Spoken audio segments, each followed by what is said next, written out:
La vanguardia es un concepto que ha pasado por aceptaciones distintas. Este surge a principios del siglo XX y la primera de ellas fue el cubismo. Este movimiento artístico surge en Francia.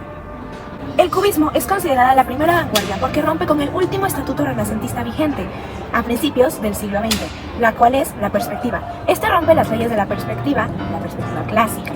Y los creadores de este movimiento artístico es Pablo Picasso y George Braque. El estilo del cubismo se representa por su volumen, su perspectiva, sus formas, sus dimensiones, para que así por fin el autor o el lector pueda hacerse esta imagen en su cabeza y poderla comprender en su totalidad. La estructura, la introducción, es explicar el contexto de principios del siglo XX, marcado por cambios sociales y tecnológicos, y cómo el cubismo en arte influye en la literatura. Desarrollo, características, división de la narración, muchas perspectivas en un solo texto y uso visual del lenguaje. Representantes y Pierre Verdi, quienes experimentaron con formas y fragmentación. Impacto en la literatura, cómo el cubismo literario influyó en otras vanguardias y ayuda en las bases para la literatura experimental. Conclusión, es resumir su relevancia y lo que dejó la narrativa moderna. El cubismo se ha desarrollado más en las pinturas, en Francia, Picasso. El cubismo no solo representa la realidad a través de figuras geométricas, sino que también rompe líneas y superficies, lo que se denomina perspectivas múltiples. Así, las pinturas cubistas pueden mostrar cada parte de un objeto en un solo plano.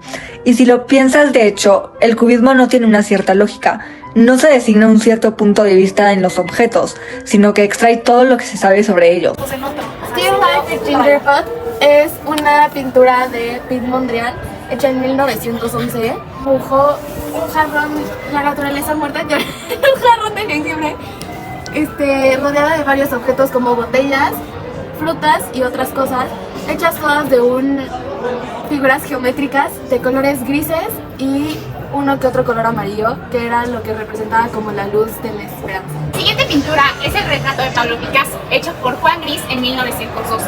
En esta pintura puedes ver a Picasso con 31 años sentado sosteniendo una paleta.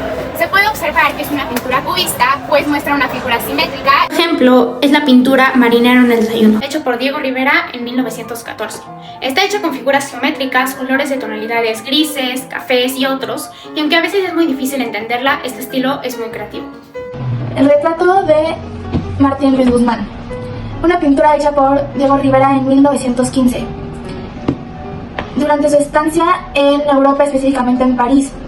El retrato muestra al escritor e intercultural mexicano Martín Luis Guzmán, conocido por su trabajo literario e implicación en la política e historia mexicana.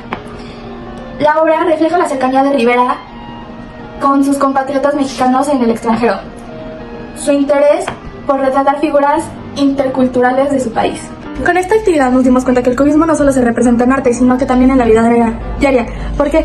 Porque el cubismo no son figuras establecidas, sino que es algo que está en constante movimiento. Y la vida no es algo que esté en un solo plano, sino que siempre va a haber altas y bajas. También los colores tierra, grises y llamativos que hacen que destaque representan los altos y bajos en la vida.